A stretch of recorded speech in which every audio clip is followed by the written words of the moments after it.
Hi everyone, welcome to Sleepy Classes. Guys, आज हम discuss करेंगे ईपीएफ और रैपिड रिवीजन सीरीज में साइंस से 50 क्वेश्चंस। तो चलिए सेशन को स्टार्ट करते हैं। फर्स्ट क्वेश्चन है Rutherford's alpha scattering experiment related to the size of the. A option है न्यूक्लियस, बी है एटम, सी है इलेक्ट्रॉन एंड डी है न्यूट्रॉन। बहुत ही इजी क्वेश्चन। 5 सेकेंड यहाँ पर आप लीजिए और इस क्वेश्चन का सही आंसर मार्क कीजिए। चलिए, आपने होपफुली इसका सही आंसर मार्क किया होगा। इसका सही आंसर है ए न्यूक्लियस। अब यहाँ पर समझिए रदरफोर्ड का जो ये एक्सपेरिमेंट था ये क्यों आया था। अब देखिए, उस समय हम एटम का जो स्ट्रक्चर है वो ऐसा डिफाइन नहीं कर पा रहे थे कि एटम में क्या होता है। आज की डेट में तो हम बहुत ईजिली बता देते हैं एटम के अंदर क्या है। न्यूक्लियस है, न्यूक्लियस में प्रोटॉन होते हैं, न्यूट्रॉन होते हैं और इसके चारों ओर इलेक्ट्रॉन चक्कर लगाते हैं। अब ये जो हम लोग जान पाए हैं ये इन साइंटिस्ट की बदौलत है, क्योंकि इन्होंने एक्सपेरिमेंट्स किए थे। अब रदरफोर्ड के एक्सपेरिमेंट से एक पिक्चर हमें यहाँ पर क्लियर हुई कि एटम के अंदर क्या होता है, न्यूक्लियस होता है। अब यहाँ पर समझिए, देखिए रदरफोर्ड ने क्या किया, एक गोल्ड फॉयल ली, बहुत ही थिन गोल्ड फॉयल ली और उस पर अल्फा पार्टिकल हिट करवाए। अब अल्फा पार्टिकल क्या कैरी कर रहे हैं, पॉजिटिव चार्ज। ठीक है। अब यहाँ पर रदरफोर्ड को लग रहा था कि बहुत सारे जो अल्फा पार्टिकल रेस हैं वो पास कर जाएंगी। ठीक वैसे ही हुआ, बहुत सारी रेस यहाँ से पास कर गई। कुछ रेस डिफ्लेक्ट कर रही हैं, यहाँ पर देखो डिफ्लेक्ट कर रही हैं ये रेस। ठीक है। और एक रेस जब यहाँ पर एस एच पड़ती है और पढ़ने के बाद ठीक उसी ही डायरेक्शन में वापस चल जाती है। तो यहाँ पर रदरफोर्ड को एक चीज़ क्लियर हो गई कि एटम के अंदर कुछ है और वो कैरी करता है पॉजिटिव चार्ज। तो एटम के अंदर क्या है, न्यूक्लियस। न्यूक्लियस के अंदर क्या होता है, प्रोटॉन। और प्रोटॉन क्या कैरी करता है, पॉजिटिव चार्ज। ये बेसिकली हमें इस एक्सपेरिमेंट से देखने को मिला था। वैसे हम डिटेल में इसको ऑलरेडी बहुत बार कवर कर चुके हैं क्वेश्चंस में। आज हम 50 क्वेश्चंस यहाँ पर कवर करेंगे, तो ज़्यादा डिटेल में ना करवाते यहाँ पर हम समझेंगे कि कंडीशंस क्या हैं। ठीक है जी। तो चलिए, होपफुली आपको यहाँ पर समझ में आ गया होगा। नेक्स्ट क्वेश्चन हम डिस्कस करते हैं। Atomic number of which of the following element is greater than that of magnesium. अब देखिए, अगर आपने पीरियोडिक टेबल को अच्छे से देखा है, समझा है, तो डेफिनेटली ये क्वेश्चन आप लोग अटेम्प्ट कर लेंगे। बहुत इजी है और इसके लिए 5 सेकेंड का टाइमर ऑन करना व्यर्थ है। ठीक है जी, बहुत इजी क्वेश्चन है। चलिए मैं आपको हिंट देता हूँ। मैग्नीशियम का एटॉमिक नंबर कितना होता है, 12।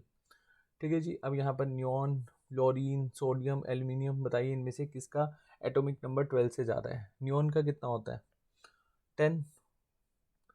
फ्लोरीन का 9। सोडियम का तो खैर सबको ही पता होगा, 11। एंड एल्यूमिनियम का कितना होता है, 13। तो यहाँ पर सही आंसर क्या हो जाएगा, डी एल्यूमिनियम। चलिए नेक्स्ट क्वेश्चन यहाँ पर समझते हैं। Which one of the following is correct sequence of wavelength of radiation. अब यहाँ पर हमें बताना है वेवलेंथ ऑफ रेडिएशन के पॉइंट ऑफ व्यू से करेक्ट सीक्वेंस क्या है। ए ऑप्शन है अल्ट्रावायलेट, सबसे ग्रेटर है green, then infrared, then hard X. ठीक है जी। उसके बाद इंफ्रारेड, एक्सरेज यहाँ पर कंसिडर कर सकते हो आप। ठीक है जी। Infrared, then green, then ultraviolet, then x-ray. उसके बाद अल्ट्रावायलेट सी ऑप्शन में, then x-rays, then infrared, then green. And D option है इंफ्रारेड, उसके बाद x-rays and then green rays and ultraviolet rays. अब देखिए इसका जो करेक्ट सीक्वेंस है वो क्या है, बहुत ही ईजी है क्वेश्चन को। अब चलिए डायग्राम भी मैं आपको बता देता हूँ। यहाँ पर बी ऑप्शन बिल्कुल सही हो जाएगा। ठीक है जी। अब यहाँ पर आपको एस सच याद रखनी है। चलो मैं यहाँ बता ही देता हूँ आपको। वैसे डायग्राम में भी आपको क्लियर हो जाएगा। कॉस्मिक रेस, उसके बाद gamma rays, then X rays, ultraviolet rays, visible radiation,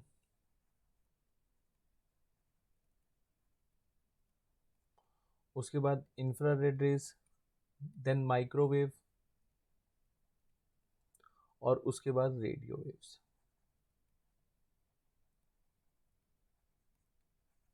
ये सीक्वेंस एज इट इज़ आपको याद रखना है। इससे रिलेटेड बहुत क्वेश्चंस पूछे जाते हैं। वैसे आपको अगर डायग्राम के अकॉर्डिंगली समझ आ गया तो वो भी ठीक है। अच्छा, एक क्वेश्चन पूछा जाता है वेवलेंथ किसके इन्वर्सली प्रोपोर्शनल होता है, फ्रीक्वेंसी के। वेवलेंथ को वैसे इस तरह से डिफाइन करते हैं हम लैम्बडा से। ठीक है। चलिए नेक्स्ट क्वेश्चन है wax used for making candles is chemically a mixture of.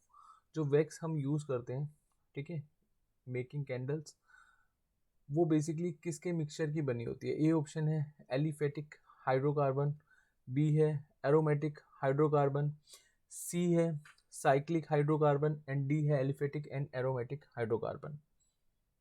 बहुत ही इजी क्वेश्चन। डेफिनेटली क्वेश्चन को आप अटेम्प्ट कर पाएंगे विद इन 2 सेकेंड्स। चलिए होपफुली अब तक आपने इसका सही आंसर मार्क किया होगा। इसका सही आंसर है ए, एलिफेटिक हाइड्रोकार्बन। ठीक है, वैक्स बेसिकली यूज़ करी जाती है, मतलब वैक्स में बेसिकली हम इसको किस तरह से कौन से मिक्सचर के थ्रू बना पाते हैं, एलिफेटिक हाइड्रोकार्बन। नेक्स्ट क्वेश्चन है petroleum is a mixture of. अब पेट्रोलियम किसका मिक्सचर होता है, कार्बोहाइड्रेट्स का, कार्बोनेट्स का, हाइड्रोकार्बन्स का, कार्बाइड्स का। अगर आपने 10th तक का एनसीईआरटी पढ़ा है तो डेफिनेटली साइंस बहुत इजी है। मैं आपको पहले भी बता चुका हूँ, डेली डोज में हम हर थर्सडे को 15 क्वेश्चन डिस्कस कर रहे हैं, वो भी आपके एग्ज़ाम के लिए इंपॉर्टेंट है। अगर आपने वो सेशन नहीं देखे हैं और आप ईपीएफओ की तैयारी कर रहे हैं तो वो सेशंस को भी जरूर देखिएगा, वहाँ पर भी हमने 15 क्वेश्चन डिस्कस किए। ठीक है जी, चलिए। Petroleum is a mixture of carbohydrates, carbonates, hydrocarbon and carbides. Definitely अभी तक आपने इसका सही आंसर मार्क किया होगा। इसका सही आंसर है सी, हाइड्रोकार्बन्स। मैं आपको थोड़ा सा यहाँ पर एक्सप्लेन कर देता हूँ। पेट्रोलियम बेसिकली जो, अगर हम यहाँ पर देखें किसका मिक्सचर होता है, हाइड्रोकार्बन्स का। इसमें क्या क्या होता है, एल्केन्स, एल्केन्स कितना होता है 37 से लेकर 70% के नियर अबाउट। ठीक है, यहाँ पर आपको राउंड फिगर याद रखनी है, 37 से लेकर 70%। उसके बाद साइक्लो एल्केन्स, ये 16 से 64% के नियर अबाउट होता है। और उसके बाद है एरोमेटिक हाइड्रोकार्बन,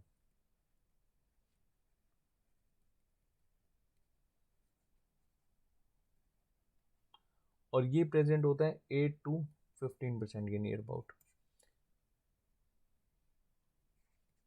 चलिए, ये आपने याद रखना है as it is figure. Next question है which among the following is a negatively charged ion. अब यहाँ पर नेगेटिवली चार्ज्ड आयन कौन से हैं? ए ऑप्शन है कैल्शियम आयन, बी है जिंक आयन, सी है सिल्वर आयन एंड डी है आयोडाइन आयन। अब देखिए, iodine ion is a negatively charge as it is non metal, और ये इलेक्ट्रॉन गेन करता है और फॉर्म करता है क्या, अनायन। ठीक है जी। और अगर हम बात करें कैल्शियम की, जिंक की और सिल्वर की, ये बेसिकली क्या है, सारे के सारे कटायन है। और आयोडीन को हम इस तरह से रिप्रेजेंट करते हैं, कैल्शियम को आपने देखा भी होगा Ca2+, और जिंक को भी हम बेसिकली इसी तरह से डिफाइन करते हैं Zn2+, एंड सिल्वर Az+।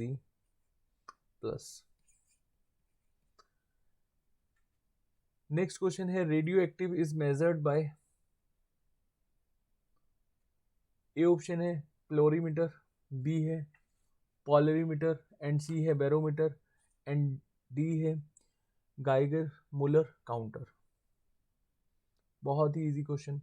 अब देखिए, यहाँ पर थोड़ा सा आपको ऑप्शंस को एलिमिनेट करना भी आना चाहिए। अब क्लोरीमीटर किस लिए यूज़ होता है, to measure the thermal change of a body, या इसको आप इस तरह से भी डिफाइन कर सकते हैं, जो क्लोरीमीटर होता है वो हम लोग मेजर करते हैं वॉल्यूम एंड हीट प्रोड्यूस, जो बेसिकली एक सर्टन इंटरवल टाइम के अकॉर्डिंगली होती है, उसको मेजर करने के लिए। ठीक है, या फिर आप सिंपल वे में कह सकते हैं use to measure the thermal change of a body. ठीक है जी। पॉलरीमीटर, ये भी बहुत बार पूछा जाता है और बहुत ही सिंपल सा है, डेफिनेटली आपको पता होगा।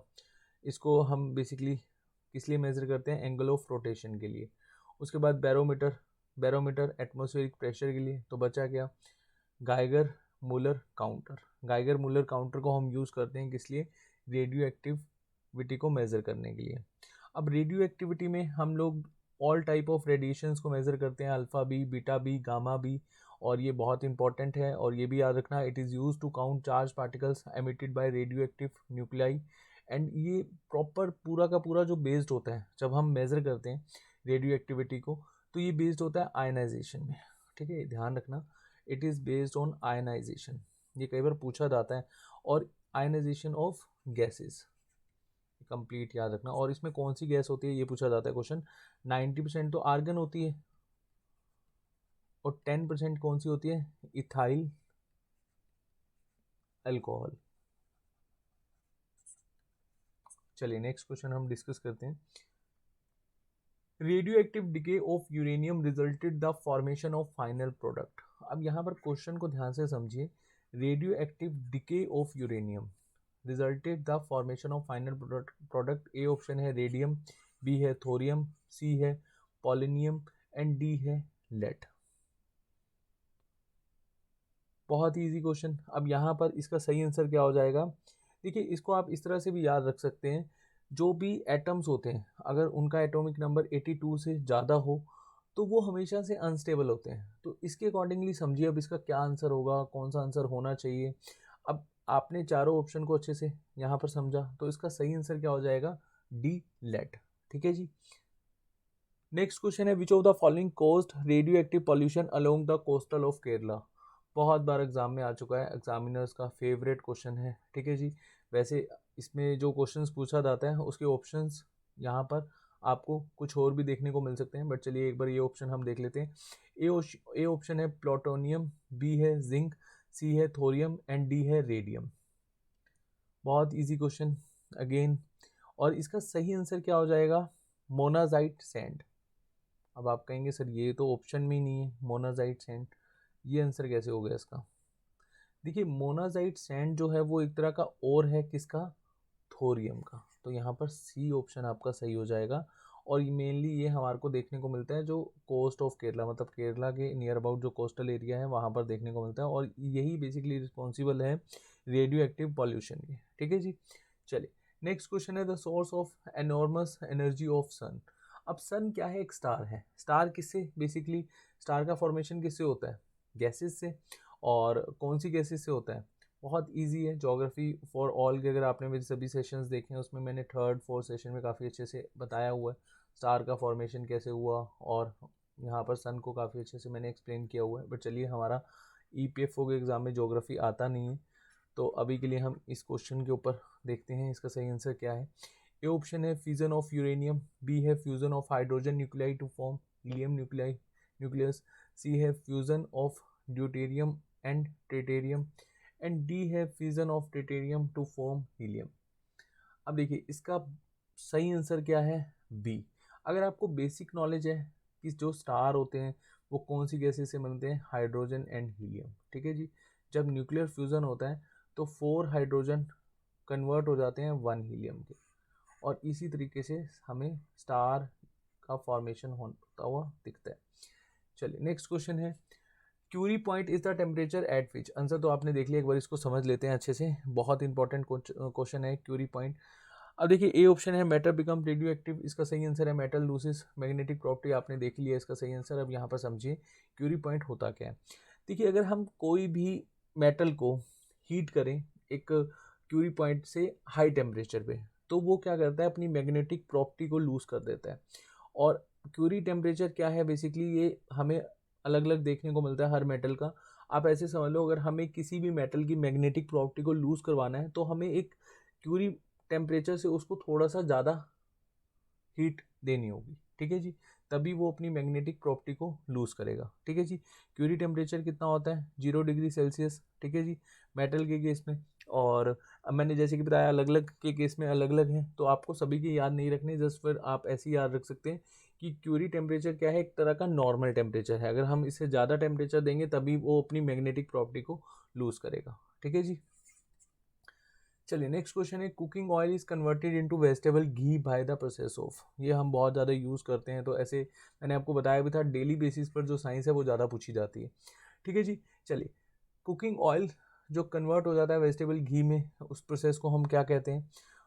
ए है हाइड्रोजिनेशन, बी है ऑक्सीडेशन, सी है कंडेंसेशन एंड डी है क्रिस्टलाइजेशन। अब इसका सही आंसर क्या हो जाएगा? हाइड्रोजिनेशन। ठीक है जी, ये ऑप्शन आपका बिल्कुल सही है। अब इसको समझिए, देखिए वेजिटेबल ऑयल जब कन्वर्ट होते हैं वेजिटेबल घी में, ये बेसिकली वेजिटेबल ऑयल रिएक्ट करता है हाइड्रोजन गैस के साथ इन द प्रेजेंस ऑफ कैटलिस्ट निकल। ठीक है जी, ध्यान से समझिए, वेजिटेबल ऑयल रिएक्ट करता है हाइड्रोजन गैस के साथ।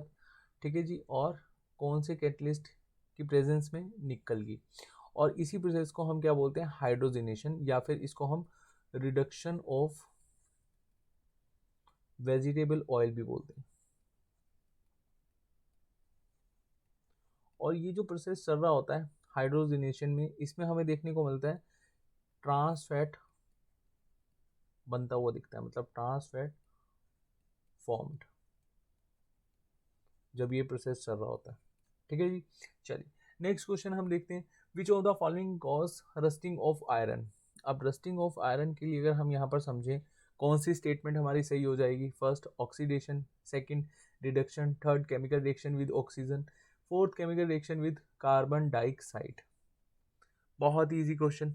अब देखिए इसका जो सही आंसर है वो है डी, ऑक्सीडेशन भी यहाँ पर सही है स्टेटमेंट में, और third chemical reaction with oxygen. ठीक है जी, अब एक बार यहाँ पर समझ लेते हैं इसको अच्छे से। In the presence of moisture and oxygen, oxidisation occurs due to which reddish brown layer हमारी यहाँ पर हमें जमती हुई दिखती है आयरन के ऊपर। मतलब क्या होता है कि जब हम आयरन को ऊपर रख देते हैं, मान लो छत पे रख देते हैं, ठीक है, एयर के कांटेक्ट में, तो उस समय क्या होता है, रेडिश ब्राउन लेयर इसके ऊपर जमनी शुरू हो जाती है। इस रोड के ऊपर, ये आयरन रोड है, इसके ऊपर जमनी शुरू होती है। इसको ही बेसिकली हम क्या बोलते हैं, एक तरह से रस्टिंग बोलते हैं। और इसका केमिकल फार्मूला क्या है, FeTO3 into S2O।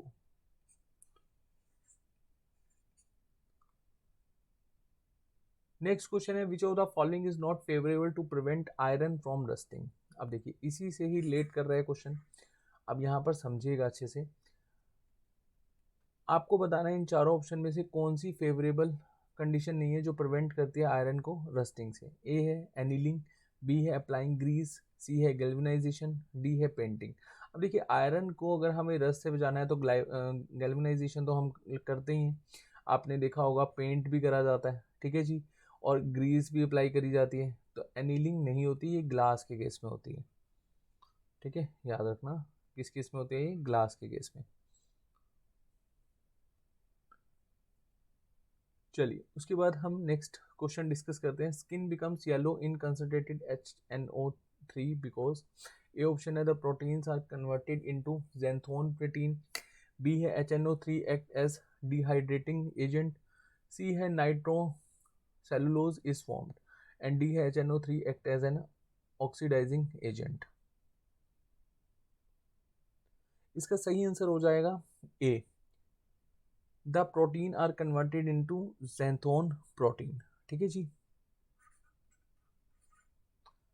Next question है organic acid containing hydroxyl group is. अब देखिए organic acid containing hydroxyl group is, ये बहुत इंपॉर्टेंट क्वेश्चन है, इसको मैं अच्छे से डिटेल में समझाऊंगा आपको। ए ऑप्शन है बेंजोनिक एसिड, बी है कार्बोलिक एसिड, सी है एसिटिक एसिड, एंड डी है सिनामिक एसिड। अब देखिए यहाँ पर समझिए, इस क्वेश्चन के अकॉर्डिंगली आपका सही आंसर क्या हो जाएगा, बी कार्बोलिक एसिड। अब कार्बोलिक एसिड को हम नॉर्मली क्या बोलते हैं, फिनॉल बोलते हैं। ठीक है जी, और इसका अगर हम कंपाउंड मॉलिक्यूलर फार्मूला देखें, वैसे अभी आपको सभी की याद होना चाहिए क्योंकि ये बहुत ज़्यादा पूछे जाते हैं। इसके कंपाउंड मॉलिक्यूलर फार्मूला C6H5COOH, उसके बाद कार्बोलिक एसिड का अगर आपसे पूछा जाए C6H5OH, एसिटिक एसिड का CH3COOH, एंड सिनामिक एसिड का, ये इंपॉर्टेंट है, थोड़ा सा आपको याद करने में भी दिक्कत होगी, C6H5CH डबल बॉन्ड CHCOOH। चलिए नेक्स्ट क्वेश्चन हम डिस्कस करते हैं, which acid is used in lead storage battery. अब हम जो बैटरीज यूज करते हैं उसमें हम बेसिकली कौन से एसिड को यूज करते हैं, sulphuric acid, nitric acid, hydrochloric acid या फिर एसिटिक एसिड। तो हम किसको यूज करते हैं, 38% हमारा कौन सा एसिड होता है, H2SO4। अब H2SO4 को हम क्या बोलते हैं, सल्फ्यूरिक एसिड। ये ऑप्शन हमारा बिल्कुल सही हो जाएगा। चलिए नेक्स्ट क्वेश्चन देखते हैं। The compound used in a prickly heat powder to prevent excessive sweating is. अब देखो गर्मी में बहुत ज़्यादा जब स्वेटिंग आती है तो हम यहाँ पर कौन सा एक पाउडर लगाते हैं जिसमें वो एसिड होता है और वो थोड़ा सा हमें राहत भरी सांस देता है, ऐसे समझ लो। चलो ए ऑप्शन है बोरिक एसिड, बी है फॉस्फोरिक एसिड, सी है कार्बोनिक एसिड, एंड डी है सल्फोनिक एसिड। ठीक है जी। Compound is used in a prickly heat powder to prevent excessive sweating. इसका सही आंसर हो जाएगा ए, बोरिक एसिड। ठीक है जी। बोरिक एसिड का फार्मूला क्या होता है, H3BO3। ये फार्मूले याद रखना जिसके मैं आपको बता रहा हूँ। ठीक है जी। और इसको हम माइल्ड एंटीसेप्टिक भी कहते हैं, माइल्ड एंटीसेप्टिक।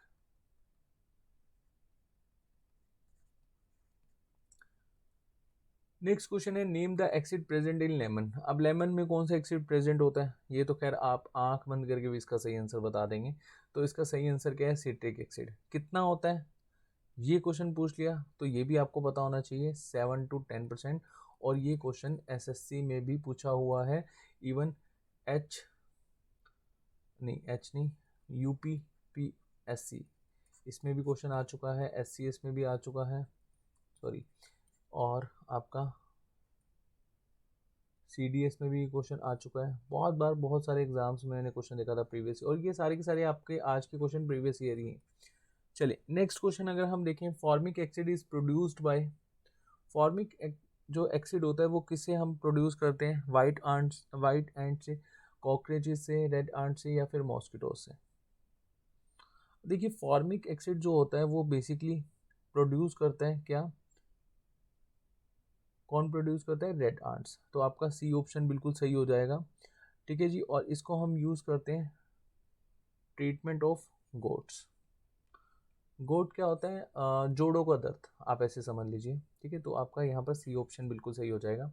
चलिए 21st क्वेश्चन यहाँ पर देखते हैं, what is a brine solution. Brine solution क्या होता है, ए ऑप्शन है excess salt plus water, B है सिल्वर, सी है excess ethanol plus water, D है एक्सेस स्टार्च एंड वाटर। तो आपका यहाँ पर सही आंसर क्या हो जाएगा, ए। ब्राइन सोल्यूशन क्या होता है, एक्सेस साल्ट प्लस वाटर। उसके बाद नेक्स्ट क्वेश्चन है आपका, soda water was invented by. अब सोडा वाटर को किसने इन्वेंट किया था, तो यहाँ पर ध्यान से समझिए ऑप्शंस के थ्रू, दिवाकर पुस्कास, बी है जोसेफ प्रेस्ले, सी है पेट्राइके पॉइनी आरो, उसके बाद डी है जेम्स लियोनार्ड प्लिम्पटन। अब इसका सही आंसर क्या हो जाएगा, जोसेफ प्रेस्ले, ठीक है जी। बी ऑप्शन आपका बिल्कुल यहाँ पर सही हो जाएगा। और इसको हम कार्बोनेटेड वाटर भी कहते हैं, सोडा वाटर को हम कार्बोनेटेड वाटर भी कहते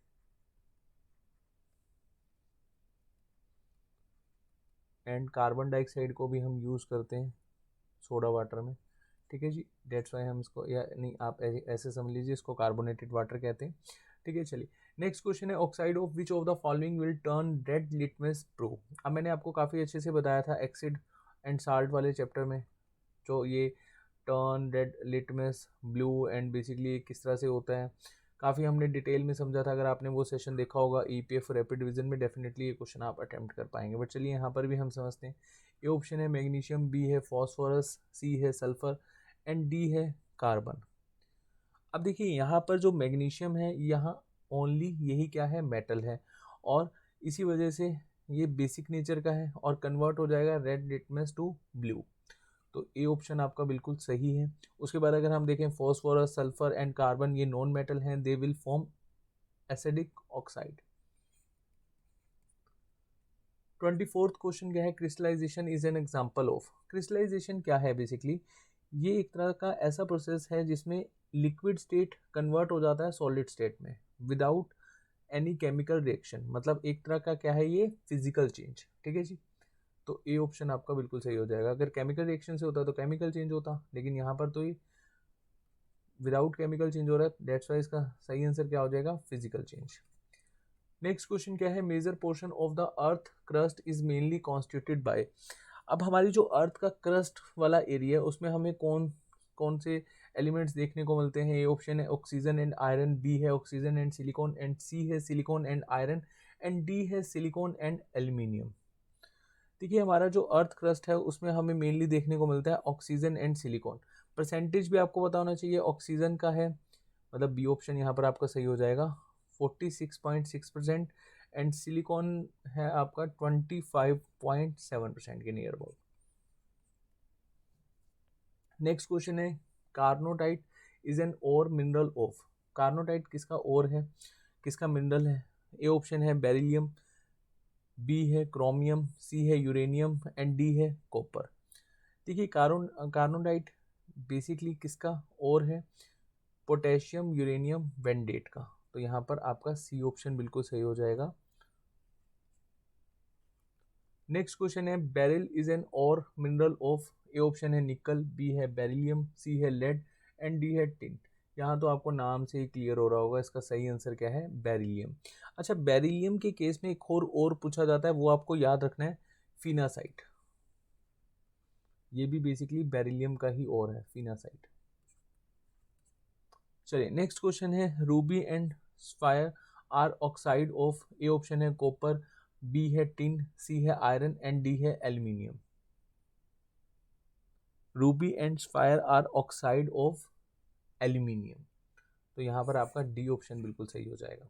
उसके बाद 29 क्वेश्चन देखते हैं, type of metal is used in printing is an alloy of, कौन से मेटल को हम यूज करते हैं प्रिंटिंग में, is an alloy of lead and copper, lead and antimony and lead and bismuth and lead and zinc.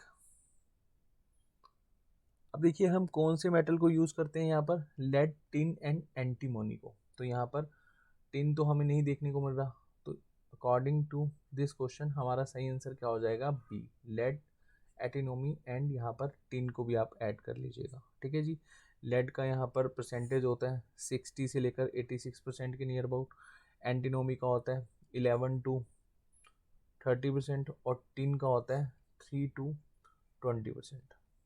ये round figure है, ठीक है जी, अलग अलग बुक में अलग अलग दे रखा है, तभी मैं यहाँ पर राउंड फिगर लिख रहा हूँ, आपको आपने राउंड फिगर ही याद रखनी है। चलिए नेक्स्ट क्वेश्चन देखते हैं, the use of heat treatment of ore that includes melting and roasting is termed as. अगर हाँ यहाँ पर हम समझें, अगर हमने बहुत ही अच्छे से केमिस्ट्री को पढ़ा है, तो केमिस्ट्री में एक वर्ड आता है, जब हम यहाँ पर समझते हैं कि उसमें बहुत सारे और से हम एक्सट्रैक्ट कर पाते हैं मेटल को, एक तरह से प्यूरिफाई कर पाते हैं, और उसको हम किस नाम से जानते हैं, पायरोमेटलर्जी। ठीक है जी, इसका सही आंसर क्या हो जाएगा, पायरोमेटलर्जी। इसकी डेफिनेशन भी आप लोगों ने डेफिनेटली पढ़ी होगी। पायरोमेटलर्जी क्या होता है, it is the branch of science and technology concern with the use of high temperature to extract and purify metal. और इसमें बेसिकली हम देखते हैं प्यूरिफाई करते हैं, इसमें बहुत सारे प्रोसेस आ जाते हैं, कैल्सिनेशन है, रोस्टिंग है, रिफाइनिंग है, स्मेल्टिंग है, जिसके थ्रू हम एक्सट्रैक्ट कर पाते हैं और से मेटल को। ठीक है जी, चलिए नेक्स्ट क्वेश्चन देखते हैं, green colour seen in fire work display is due to chloride salt of. यहाँ पर आपको बताना है ग्रीन कलर हमें फायर वर्क में जब देखने को मिलता है, और साल्ट कौन सा होता है, chloride salt of sodium, calcium, barium, strontium. तो किसकी वजह से हमें ग्रीन कलर देखने को मिलता है, आंसर हो जाएगा इसका सी, बेरियम। ठीक है जी, अब यहाँ पर थोड़ा सा हम समझ ही लेते हैं, जब हमें रेड कलर देखने को मिलता है तो वो किस वजह से देखने को मिलता है, स्ट्रॉटियम सल्फेट की वजह से। और अगर हमें ब्राइट रेड कलर देखने को मिलता है तो स्ट्रॉटियम, यहाँ पर मैं लिख रहा हूँ कार्बोनेट, स्ट्रॉटियम कार्बोनेट की वजह से हमें ब्राइट रेड कलर देखने को मिलता है। उसके बाद golden yellow colour sodium salt की वजह से, गोल्डन येलो कलर। ठीक है जी, देन ब्लू कलर यहीं लिख देता हूँ मैं अलग से, कॉपर साल्ट की रीजन से हमें देखने को मिलता है ब्लू कलर।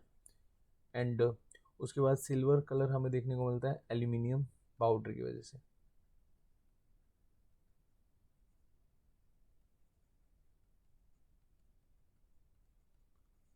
चलिए नेक्स्ट क्वेश्चन डिस्कस करते हैं, charcoal is used in water treatment. Charcoal को हम बेसिकली क्यों यूज करते हैं वाटर ट्रीटमेंट में, ए ऑप्शन है सॉल्वेंट, बी है अब्सॉर्बेंट, सी है कोएगुलेंट एंड डी है एडोर्समेंट। देखिए चारकोल को हम यूज़ करते हैं एडोर्समेंट के लिए, मतलब वाटर ट्रीटमेंट के लिए, क्योंकि चारकोल ऑब्जर्व कर लेता है जितने भी पॉल्यूटेंट्स प्रेजेंट होते हैं वाटर में, और वो वाटर को क्या कर देता है, प्यूरिफाई कर देता है। ठीक है, तो आपका यहाँ पर डी ऑप्शन बिल्कुल सही हो जाएगा। उसके बाद नेक्स्ट क्वेश्चन देखते हैं, इन डीप सी डाइविंग, जो तैराक होते हैं वो बेसिकली यहाँ पर जब बहुत ही डीप जाते हैं, इन deep sea diving diverse use mixture of gases consisting of oxygen, मतलब यहाँ पर बेसिकली कौन सी गैस को वो यूज़ करते हैं एज अ, जब वो डीप जाते हैं, ठीक है, तैराक जो होते हैं। ठीक है, ए ऑप्शन है आर्गन, बी है हीलियम, सी है helium and nitrogen and D है हाइड्रोजन। अब देखिए कौन कौन सी गैस को मिक्स करते हैं, ऑक्सीजन, हीलियम एंड नाइट्रोजन, और इसको हम टाइमिक्स भी बोलते हैं। ठीक है जी, टाइमिक्स या ट्राइमिक्स, ट्राइमिक्स बोलते हैं, टाइमिक्स नहीं trimix.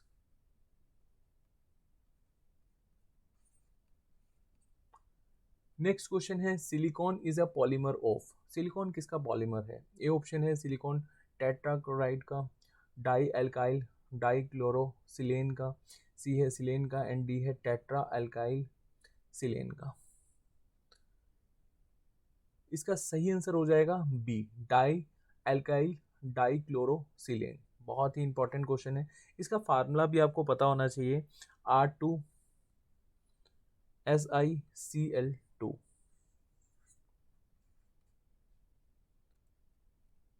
Next question, percentage of lead in lead pencil is. ये क्वेश्चन मैंने गलत किया था जब मैंने आई थिंक 2015 में नहीं 2016 में एसएससी का अटैम्प्ट दिया था, तो ये क्वेश्चन मैं गलत कराया था। बहुत ही इजी क्वेश्चन है और मेरा गलत हुआ था। उसके बाद मैंने जब सर्च किया तब जाकर मुझे पता लगा काफ़ी अच्छे क्वेश्चंस होते हैं, ऐसे ऐसे क्वेश्चंस हम गलत कराते हैं, बहुत सिंपल से क्वेश्चन होते हैं।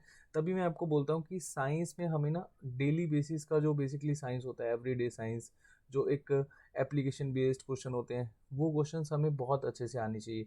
और जो केमिस्ट्री है उसमें डेली बेस्ड साइंस ही पूछा जाता है, ठीक है जी। तो चलिए यहाँ पर क्वेश्चन को एक बार दोबारा देख लेते हैं। Percentage of lead in lead pencil is 0, 31 to 66, 40, 80। अब यहाँ पर मैं कंफ्यूज था ए और बी में, और मैं गलती से बी लगाया था, लेकिन क्वेश्चन का सही आंसर क्या है? ए, 0, ठीक है जी। Percentage of lead in lead pencil is 0, क्योंकि इसमें क्या होता है? ग्रेफाइट। क्या यूज करते हैं हम? ग्रेफाइट, ठीक है जी। समटाइम्स कंफ्यूजन हो जाती है और कंफ्यूजन के चलते हुए हम गलत क्वेश्चन टिक कराते हैं।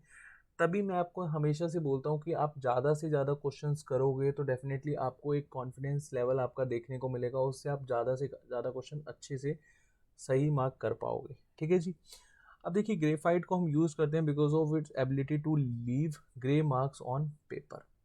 सिंपल है। चलिए नेक्स्ट क्वेश्चन हम देख लेते हैं। Old oil painting becomes black due to the formation of. Old oil painting black हो जाती है due to formation of lead sulphide. Lead sulphide इनमें से कौन सा है? बी।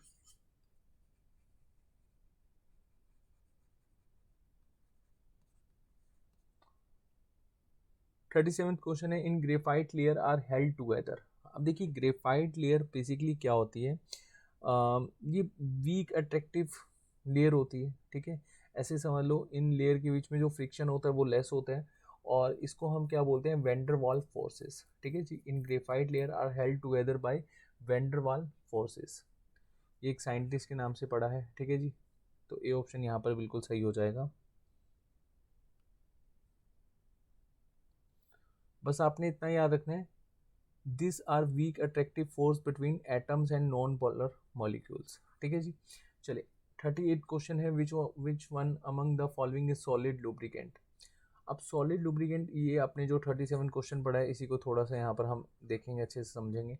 और यहाँ पर सॉलिड लुब्रिकेंट के केस में अगर हम कंसिडर करें तो देखिए ऑप्शन के अकॉर्डिंगली यहाँ पर आंसर हो जाएगा आपका ग्रेफाइट। लेकिन अगर यहाँ पर ग्रेफाइट ऑप्शन में नहीं होता तो सबसे इम्पॉर्टेंट सॉलिड लुब्रिकेंट है डाई सल्फाइड। ये याद रखना, समटाइम्स कंफ्यूज कर दिया जाता है। और वैसे टंगस्टन भी है, कई बार अगर टंगस्टन हुआ तो टंगस्टन भी आपका सही हो सकता है। और ग्रेफाइट और डाई सल्फाइड, ये तीन बेसिकली आपको याद रखने हैं as a solid lubricant. Solid lubricant होता क्या है इसको मैं थोड़ा सा आपको बता देता हूँ।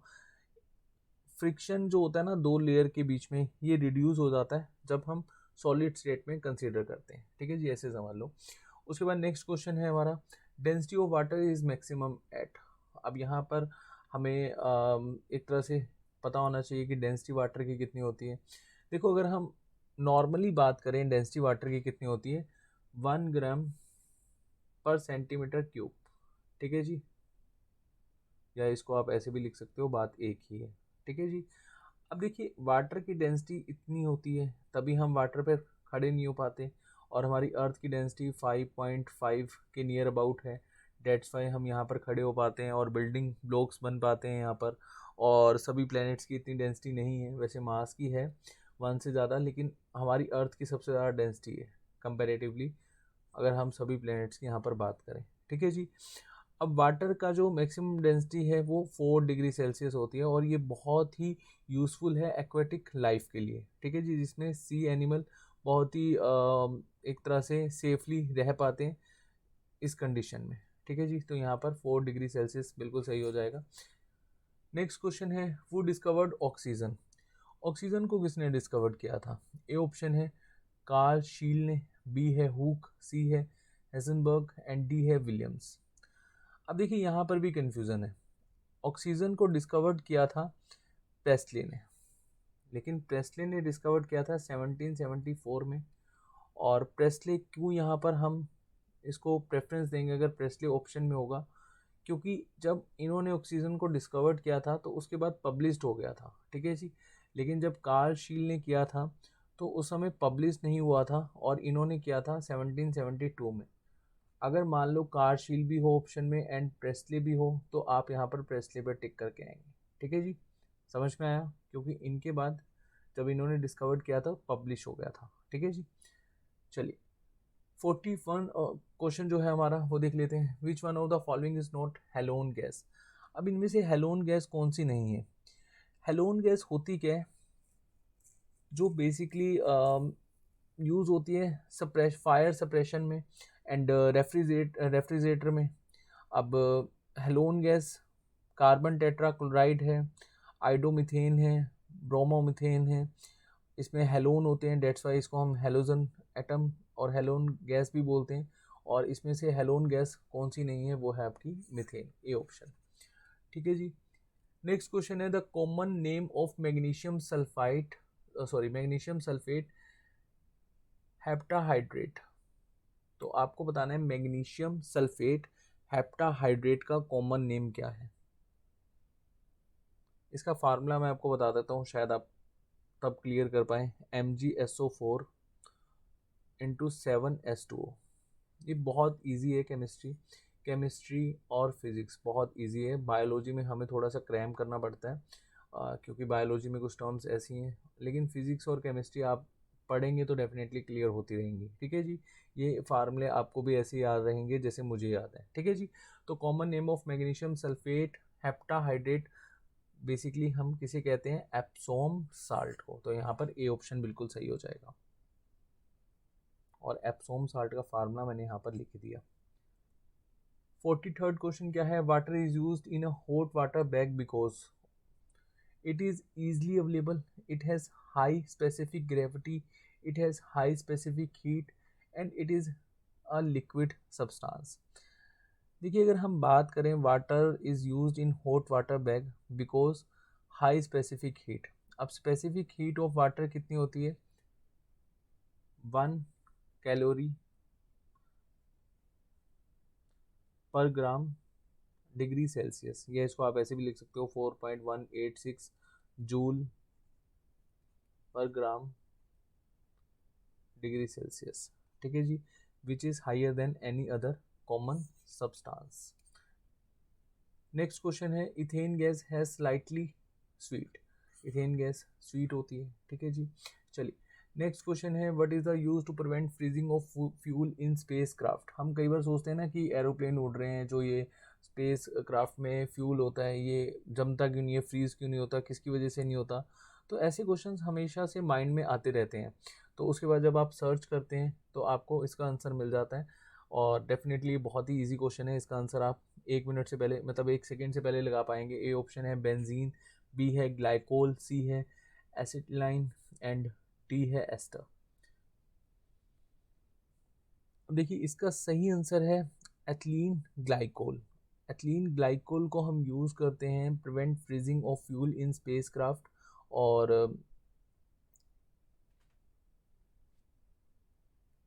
तो बी ऑप्शन आपका यहाँ पर सही हो जाएगा। ठीक है जी,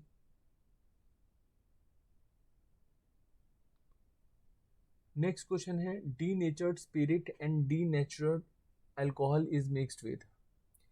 ए ऑप्शन है पेट्रोल, बी है केरोसिन, सी है वाटर एंड डी है पैराडाइन। अब देखिए D नेचर्ड spirit and D नेचर्ड alcohol को अगर हम मिक्स करें तो इसको बेसिकली हम क्या बोलते हैं? इसको एथील अल्कोहल।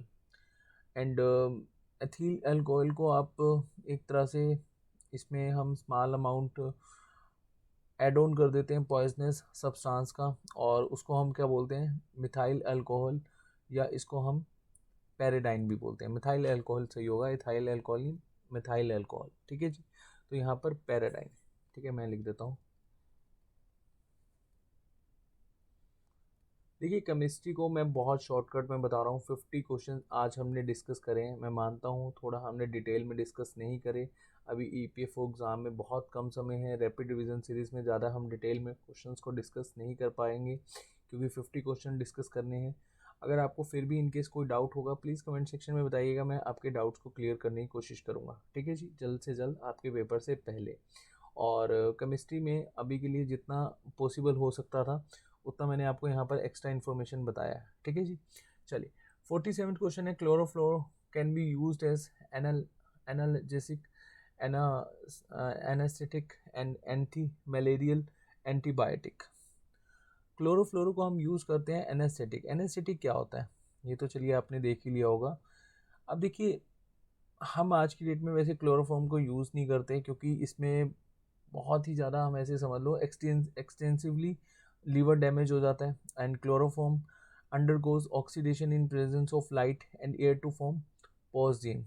पॉजिन मतलब हमारे जो लीवर के लिए वो अच्छा नहीं होता। पॉजिन को हम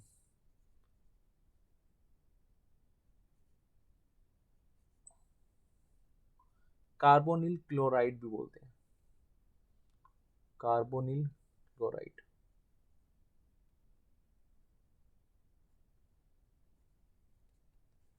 नेक्स्ट क्वेश्चन है which of the oxide is neutral.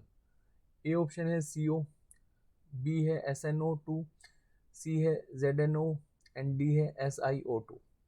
तो इसमें से कौन सा ऑक्साइड न्यूट्रल है? देखिए इसमें आपका जो ऑक्साइड न्यूट्रल है वो है ACO। न्यूट्रल ऑक्साइड शो करता है कि वो ना तो बेसिक है ना ही वो एसिडिक प्रॉपर्टी कैरी करता है, ठीक है जी। तो बेसिकली हम यहाँ पर किसको डिफाइन करेंगे? CO को एज अ न्यूट्रल ऑक्साइड। चलिए 49 क्वेश्चन है आज का हमारा। Bagasse is used in the manufacturing of paper, plastic, paint, varnish. अच्छा आपने कभी शुगर केन खाया है?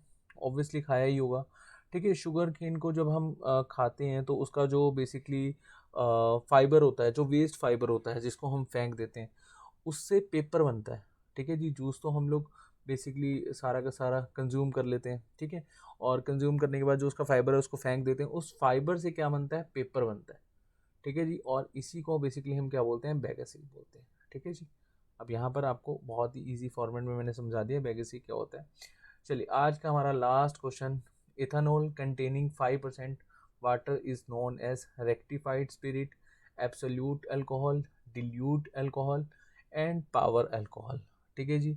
तो यहाँ पर रेक्टिफाइड स्पिरिट कंटेनिंग 95% इथेनॉल, 4.4% या फिर मान लो 5% H2O, एंड इसको हम बेसिकली क्या बोलते हैं? एक तरह से रेक्टिफाइड स्पिरिट। रेक्टिफाइड स्पिरिट में इथेनॉल कितना होता है? 95%, ठीक है जी। एंड 5% होता है H2O के आसपास, and it is purified by the means of repeated distillation called rectification, ठीक है जी। चलिए आज हमने 50 क्वेश्चन डिस्कस किए और ये केमिस्ट्री से थे। केमिस्ट्री से क्वेश्चंस डेफिनेटली हम लोगों से पूछे जाते हैं तो हम लोग थोड़ा सा कंफ्यूज हो जाते हैं क्योंकि इसमें हमें ऐसा लगता है कि क्रैम करने की ज़रूरत है, लेकिन मैं पर्सनली मानता हूँ कि फिज़िक्स और केमिस्ट्री दो सब्जेक्ट ऐसे हैं, अगर आपने इसको अच्छे से पढ़ा है तो आपको कभी भी क्रैम करने की ज़रूरत नहीं है, बहुत ही आसान है। थोड़ा सा हमें डिटेल में समझना पड़ता है, ठीक है जी। ईपीएफओ के पेपर के बाद ऑब्वियसली आप अदर एग्ज़ाम्स को भी टारगेट करेंगे, अगर इन केस आपका पेपर अच्छा हो ना हो या आपने अभी उसको पढ़ना स्टार्ट किया हो, क्योंकि दो सब्जेक्ट ऐसे हैं, accounting principle and industrial relation. में डरा नहीं रहा हूँ, आपको डिमोटिवेट नहीं कर रहा हूँ, लेकिन देखिए मैं ये बात भी मानता हूँ कि एक पेपर हमारा फ्यूचर डिसाइड नहीं कर सकता। अगर ईपीएफओ हमारा फ्यूचर डिसाइड करता है बहुत अच्छी बात है, अगर नहीं करता तो ज़िंदगी कहाँ रुकी है, अभी हमारे को बहुत सारे पेपर देने बाकी हैं। और एक चीज़ हमेशा से याद रखिएगा, every coin has two side.